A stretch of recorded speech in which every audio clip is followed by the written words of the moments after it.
तो इस जिंदगी के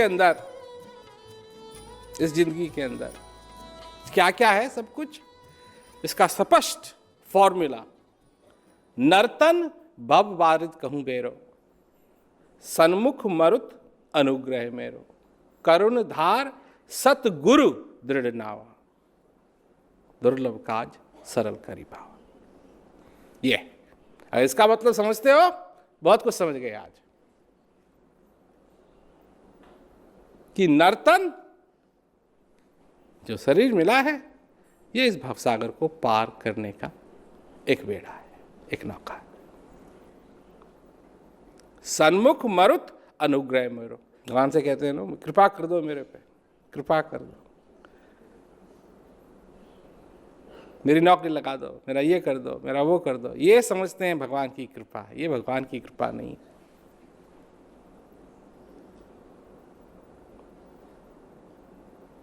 ये भगवान की कृपा नहीं,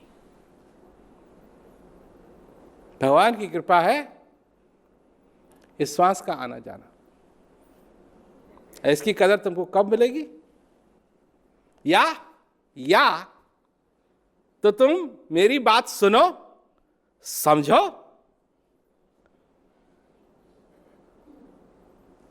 ज्ञान लो, ज्ञान का अभ्यास करो, मेरी बात समझ जाओगे,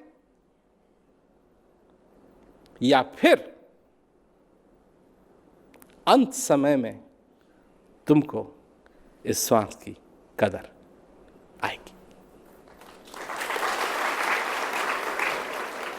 जीते जी अगर चाहते हो, ज्ञान लो, ज्ञान का अभ्यास करो, आनंद लो और तुम समझ जाओगे, इस श्वास की कदर समझ जाओगे।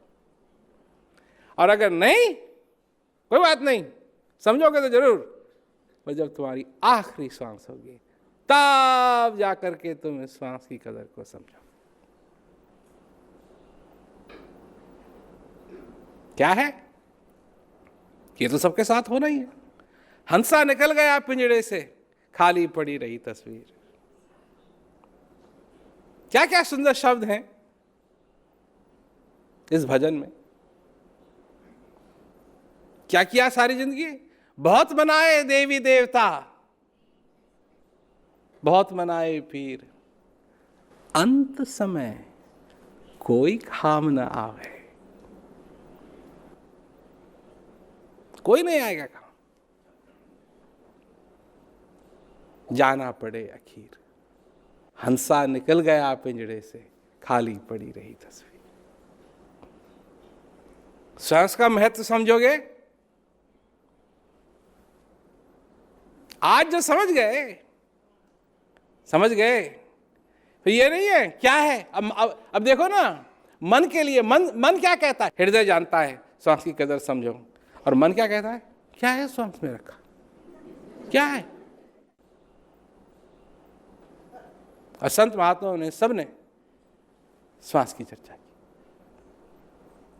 इस श्वास का आना जाना ही कृपा है, तो कृपा तुम पे हो रही। और तुमने इस कृपा को नहीं समझा तो आए और चले गए, क्योंकि ये तो होना ही है, ये तो होना ही है।